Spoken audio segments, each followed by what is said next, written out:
Na festa do fim de semana, só rolê bom. Ela chega e desencana com passo bem ولی ما به عنوان نگهبان تنگه هرمز پروتکل‌های خاص زمان جنگ رو در این تنگه برقرار کردیم. کشورهایی که پروتکل‌ها رو رعایت می‌کنن میتونن از تنگه استفاده بکنن.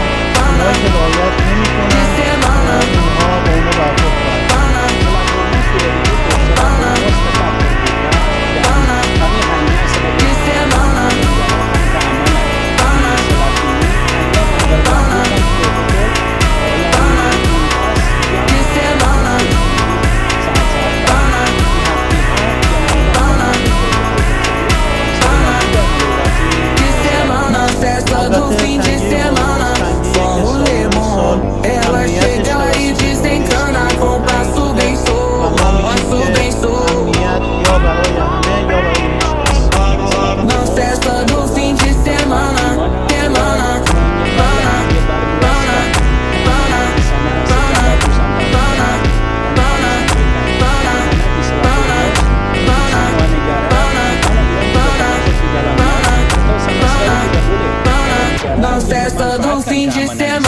کسانی که نگران امنیت تنگه هرمز هستند باید از آمریکا که از آن طرف دنیا اومده و امنیت این تنگه رو به خطر انداخته سوال بکنند در این رابطه، نه از ایران که صدها ساله که nigahban امنیت تنگه هرمز.